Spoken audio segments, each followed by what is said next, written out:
Have you heard the weird tales of the Whistler?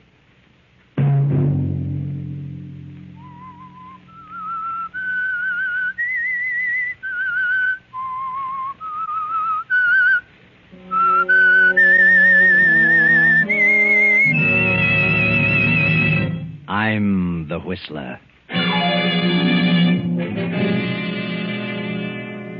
Gentlemen, we 7 scientists have banded together because the government of Austria is in deadly peril. We have evidence that Austria is being dangerously undermined by the Nazis, and that nothing is being done from the standpoint of the law to prevent it. We have therefore resolved to take measures into our own hands and prevent this chaos. At our next meeting, we shall present the names of those in high places who attempt to divide and conquer, and shall decide then as to what action shall be taken against them. And such was the organization in which Hans Minkler, the young, mild-mannered biologist of Vienna, suddenly found himself a member.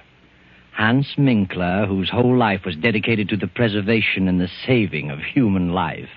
Hans Minkler, referred to by his classmates as the man who couldn't kill a fly.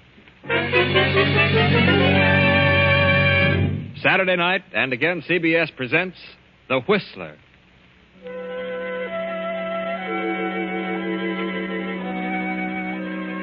I, the Whistler, know many things, for I walk by night.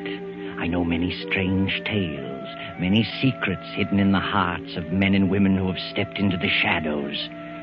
And so I tell you tonight the incredible tale of The Letter. Hans Minkler, the young biologist, only half heard the speech of the leader of the 7 scientists, for Hans was dreaming of his beloved experiments. His experiments and the pretty niece of Monsieur Gallet, the lovely Viel, who had been living in Vienna these past 4 years. Kindly Monsieur Gallet was interested in Hans Minkler's theories, and Hans was hoping Gallet might finance them. Well, Dr. Minkler, I've studied the outline of your proposed experiments, and I've come to the conclusion that you can accomplish great things. Oh, well, that makes me very happy, Monsieur Gallet. How much do you think you'll need to carry on? I feel quite sure that I could get along for a couple of years on 5,000. If my cell experiments prove successful, human life may be prolonged considerably. I have all the faith in the world in Hans, Uncle. My niece is certainly sold on your ability, Dr. Minkler. So are you, Uncle. You may as well admit it. Young men with your principles are all too scarce today. Europe seems to be saturated with men who claim they want to save mankind. They all seem to want to arrive at it through a destructive method. Well, it's only a temporary condition. Who do you plan to have assist you? Kurt Lassner? Kurt? Well, I haven't decided yet. Kurt is a fine young man. Yes, he was a good student, but he's drifted away from his studies. He's become absorbed in politics. Very well, Hans. I'll start you out with 5,000. Is that the way you want it, Viel? Yes, Uncle, you're a darling. I hope that someday I may be able to repay you. See where that is, Viel. Come into the library, Hans. I'll give you a check. Yes, of course. Oh, good evening, Kurt. Hello, Viel. Well, how are you? Very well, Kurt. You're very lovely this evening. Thank you. Yes, indeed. The prettiest girl in Vienna.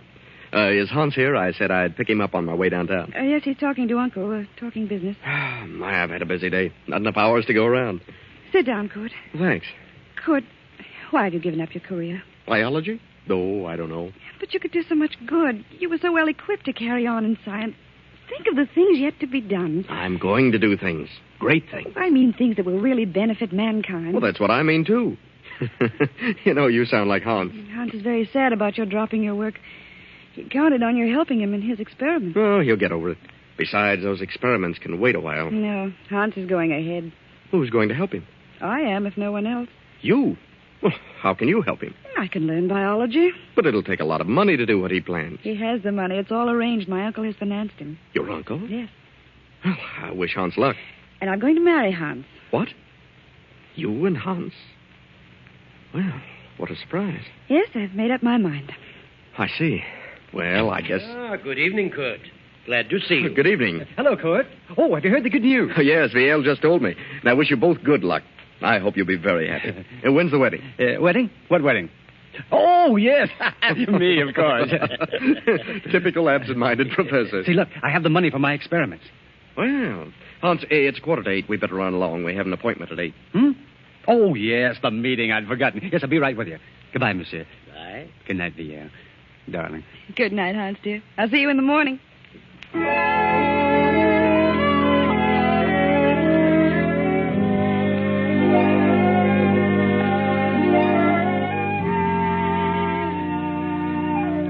So Hans Minkler reluctantly attends his second meeting, and with Kurt Lassner joins the 5 scientists in the darkened room.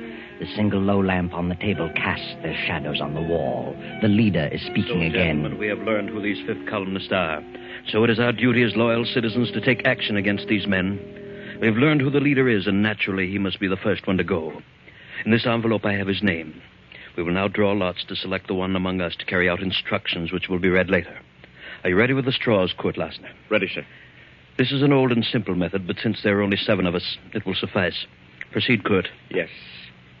1, 2, 3, 4, 5, 6, 7. All of us have drawn, sir. Good. Here is the envelope containing the name of our victim. Who has the short straw? Well, I guess I have. Hans Minkler. Here's the envelope. But before you open it, we must tell you what the committee has decided to do about this man. He is to die. Die? And that task has fallen to you. You mean this man is to be murdered? Exactly. What? You don't know me, gentlemen. I'm a saver of life. I wouldn't consider such a thing for a moment. Herr Minkler, you are a member of this group. You know our secrets. It will be best for us and for you if you completely forget your scruples. Oh, but I can't belong to a society with such diabolical purposes. Why, I didn't realize what this was all about. Oh, no, I withdraw. It's too late to think about withdrawing. Do you mean that you actually expect me to kill someone? You have been selected. You are fools. I couldn't kill a fly. I couldn't harm a living thing if the whole country went up in smoke. This is the most ridiculous thing I've ever heard of. You're not scientists. You're a band of madmen. Fiends. Sit down, Hans Minkler. We're not a band of madmen, and we are not fiends. We are loyal patriots of Austria who are determined to save our country. Any one of us might have drawn that straw. Well, I don't want to be a party to such a plan. I'll not commit murder. Unfortunately, you know too much about us now to pull out. And suppose I refuse? Then you will accomplish nothing. Not only will we eradicate our selected victim, but we'll see to it that you are eradicated with him. Who is this victim? Open the envelope. Very well. What? Why, you are insane. The whole lot of you. Monsieur Gallet is the soul of honor. Monsieur Gallet is one of the most honest men I've ever met. Monsieur Gallet is the leader of the Nazi party. I don't believe it. Why, I'm to marry his niece. Did you say Monsieur Gallet? Yes, you know that's ridiculous, Court. He'd never do such a thing. Gallet is the leader. We have proof. He also has a very lovely niece. And I'm sure you'd want nothing to happen to her. Would you, Herr Minkler? No. No, I wouldn't. But you must give me time. Time to think. There is nothing to think about. It has been decided. Gallet must be exterminated within 12 hours. Very well. And there's nothing else for me to do. Good night, gentlemen. Good night, Herr Minkler. And remember, if you don't accomplish this task within 12 hours, we will be forced to take care of you. And if we can't find you, we will find the girl. Yes, I understand. Good night.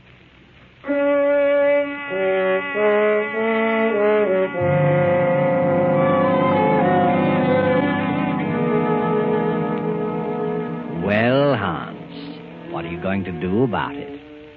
You've sat in your apartment for 2 hours now. Which shall it be? 3 lives are at stake. The uncle's and yours and Viel's. Hans gets his car and drives to Monsieur Gallet's home. Well, hello, Hans. What on earth are you doing here? I didn't expect you back this evening. Where is Viel? Why, she went to some friends. She probably won't be back till after midnight.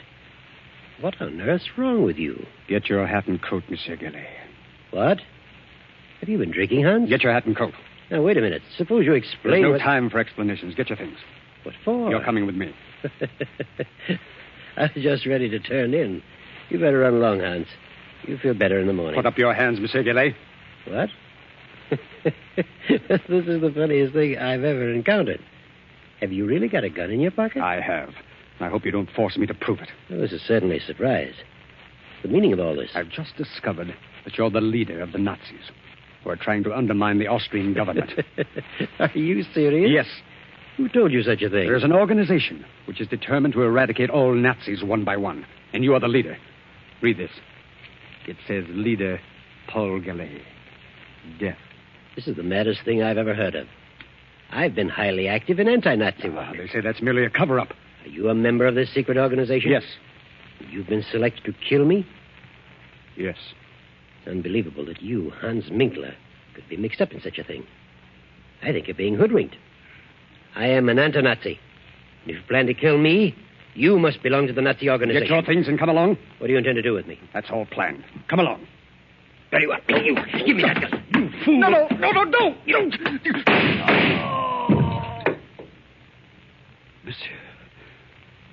Monsieur. Good Lord.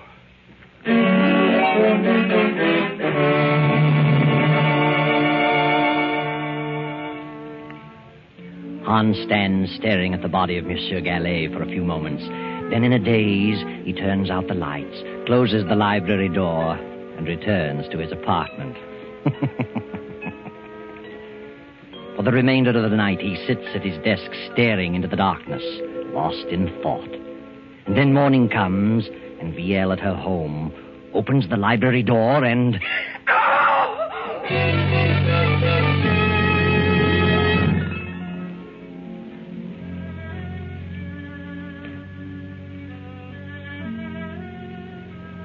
Well, he's been dead about 8 hours, Fräulein. Who on earth would do such a thing? He had no enemies. He was quite active in anti-Nazi work. Yes. Here's something we found on the library floor. A pipe? Yes. The bowl is hand-carved, has initials on it. As you see, the stem is broken. Have you ever seen this pipe before? Well, I don't remember. There's something else we found, a note, which reads, Leader Paul Gallet, death. Do you recognize the handwriting? No. Do you know anyone whose initials are HM, the initials carved on the pipe bowl? Yes, the pipe belongs to my fiancé, Hans Minkler. Your fiancé. What time did you return home last night? I attended a party and got here about 1 o'clock. I supposed Uncle was in bed. I didn't look in the library. I went straight to my room. What is Hans Minkler's address? I'm sure Hans had nothing to do with this. Are you? He lives at 13 Cronhead Street. I'll run over there. Please don't touch anything in the library. I won't. Good morning.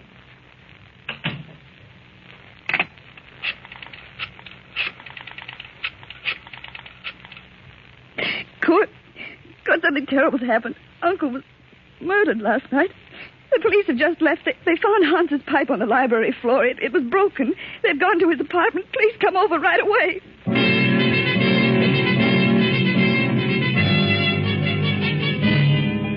Hello, Hans. This is Kurt. The police found your pipe in Gallet's library. They're on their way to your place. You've got to get out of the country immediately. Don't wait a moment.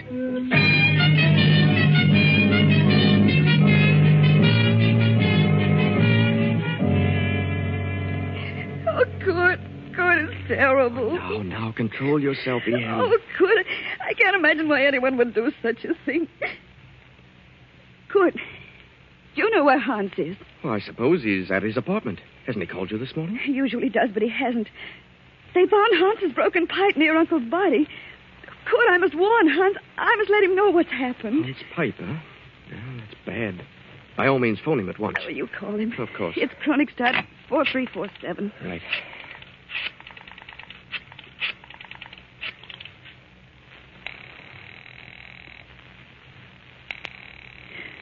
It's ringing. He must be there.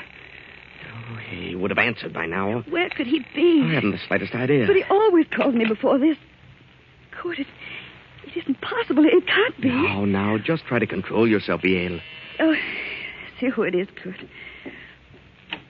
Special delivery. Sign here, please. Well, thank you. Who's it for? For you. Kurt. It's from Hans. Good heavens, read it. Leaving Vienna on important business. Contact me at 16 Rue de Roche, Paris, under name of Pierre Cabot, H.M. Well, I don't understand it. What does he mean? What important business? Why should he disappear like this? I've no idea, but it does look strange. Your uncle is murdered and Hans disappears. Oh, but what motive could he have had? But they found his pipe near Uncle's body. You know Hans had nothing to do with it. I'll admit he's always been rather peculiar, never seemed to let loose, always seemed to be on his guard, but I can think of no reason for this. But what could this important business be? He never told me of it. And why on earth should he go to Paris under an assumed name? Well, that is strange. Kurt, that officer said something. What?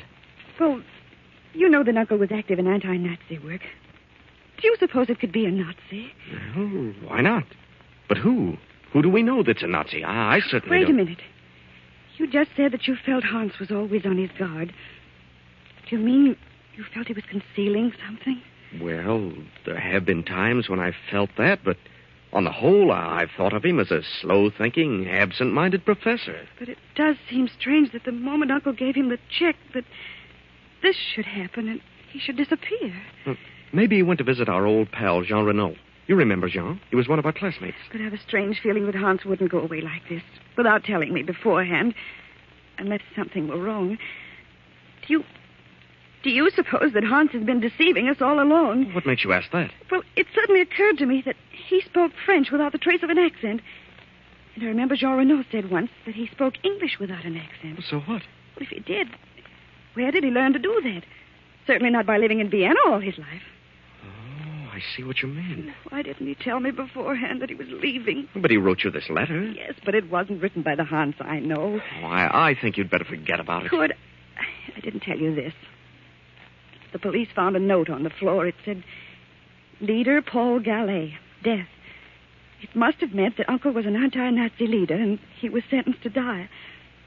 And if this ties in with Hans' disappearance, then Hans must have been connected with the Nazis. Oh, darling, you're getting yourself all worked up. You don't think Hans was a Nazi? Well, I'll admit the way you've got it all worked out, it sounds plausible, but if he was a Nazi and he's left the country, what can we do about it? He won't come back. But why should he go to Paris? Well, Jean Renault was a good friend of ours.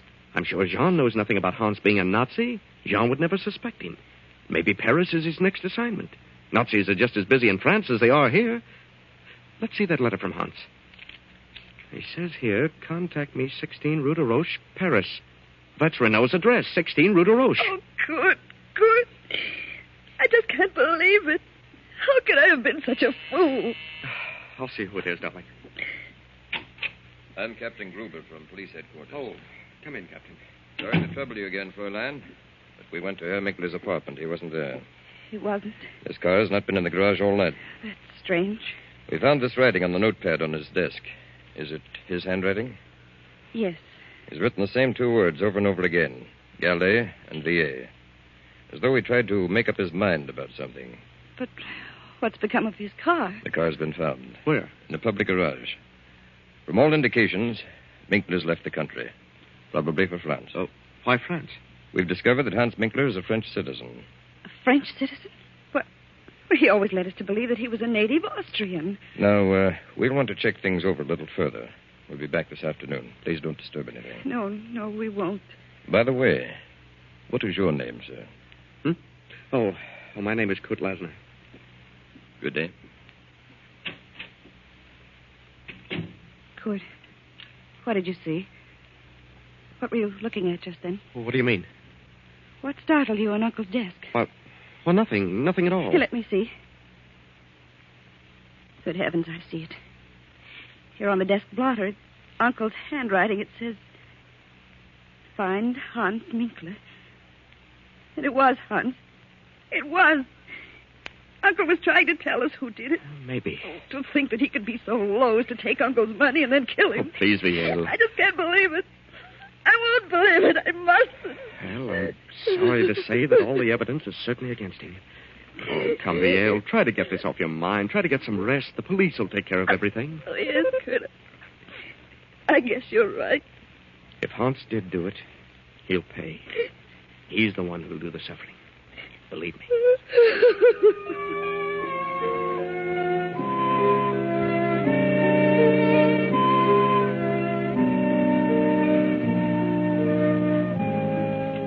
But during the night, the Nazi hordes rolled swiftly into Austria.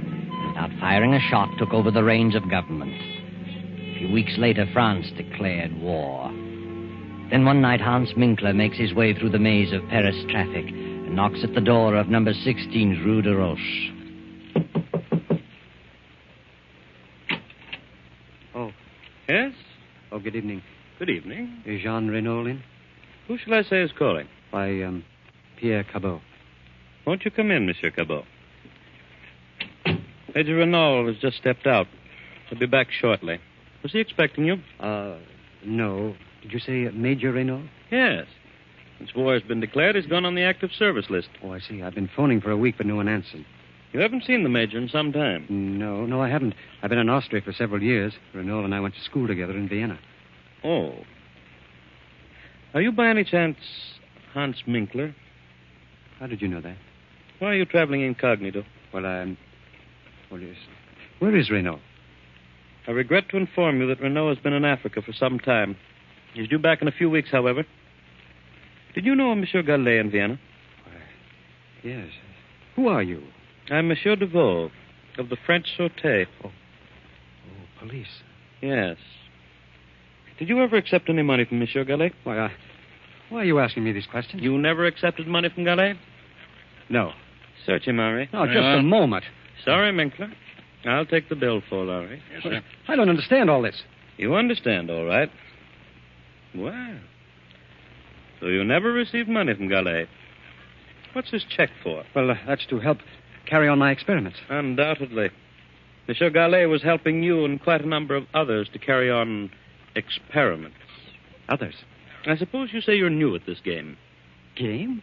I don't know what you mean. I had nothing to do with his death. Nothing. Yes, I believe that. Why should you kill one of your own? Oh, I don't know what you're talking about. If you were intending to carry on experiments in Vienna, why is this check drawn on the Bank of Paris? Well, maybe he had a surplus of funds here. Indeed, he did. How did you know I was coming here? We knew. Just what were your plans? Oh, this is ridiculous. I'm not a spy. I was engaged to marry Gallet's niece. Really? Some way I got mixed up with an organization which planned to rid Austria of all Nazis. They claimed that Monsieur Gallet was the leader in Vienna. I denied it. But nevertheless, I was selected to murder him. Oh, I see. And told that if I refused, they'd also kill me and my fiancée as well. I decided to get them out of the country. I went to Gallet's home. My fiancée was not there. I knew there was no time to lose. So I tried to take him away by force. He was suspicious of me. We suddenly got into a scuffle. And then someone behind me fired a gun. I don't know who it was. And Gallet fell dead. I see. I went to my home. Next morning, learned that they were looking for me. I got out of the country, and in a roundabout way, I came to Paris. A good story. But it doesn't hold water. Gallet was a Nazi leader, and there's too much evidence against you, Minkler. Come on. Let's go now to headquarters.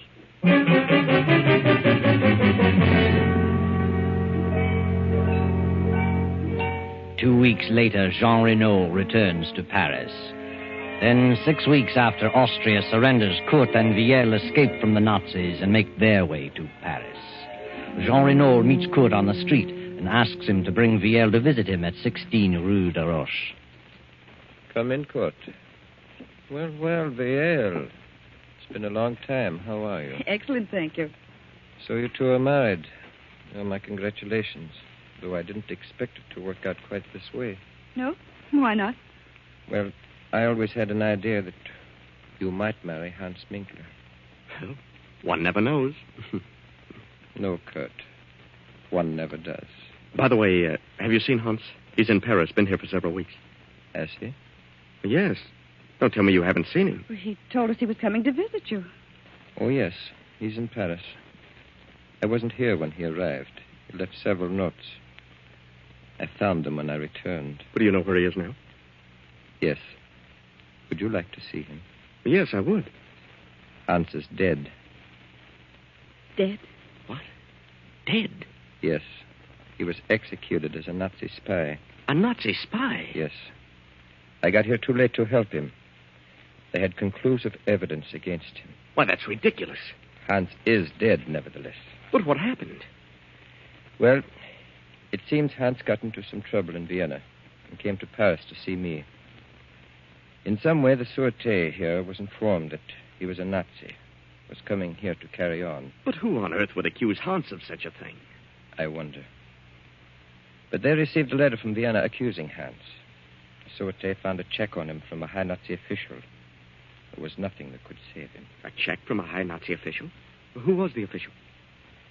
Paul Gallet, Viel's uncle. What? Didn't you know about your uncle? I don't believe it. Whether you do or not, he was a Nazi. The Secret Service has known it for years. He may or may not have given the check to Hans for Nazi purposes. But the evidence was against Hans. Then the letter came to the Sûreté saying Hans was a Nazi agent. They found him here, arrested him.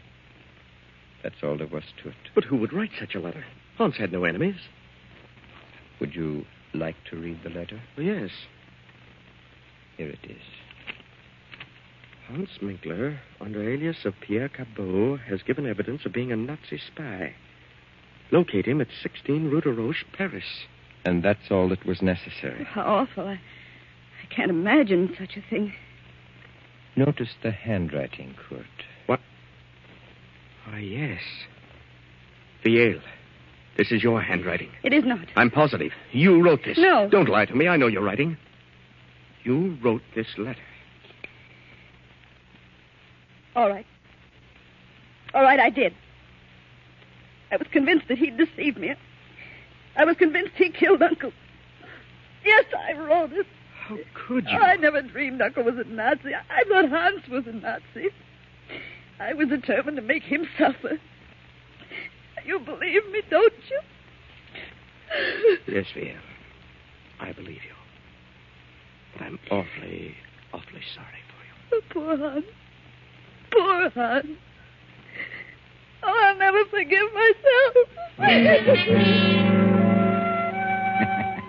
Yes, Viel. What a terrible injustice you have done. But someday, perhaps you'll learn what really happened to your uncle. It wasn't Hans who killed him. Hans didn't even have a gun, just a pipe. But Hans wanted to get him safely out of the country. And Kurt knew that Hans would never go through with the order of the Secret Seven. So he followed Hans. And when he saw what was happening, he shot Gallet and disappeared and let you think Hans did it. Because Kurt was in love with you, too, Viel.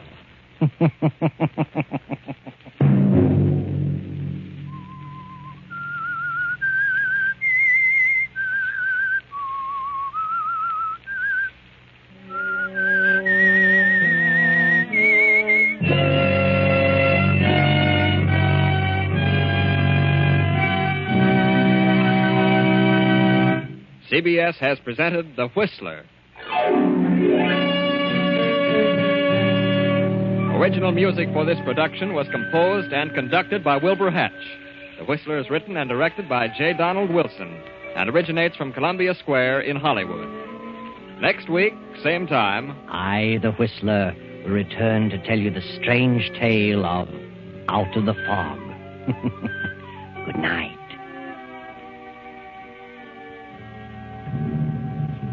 this is the Columbia Broadcasting System.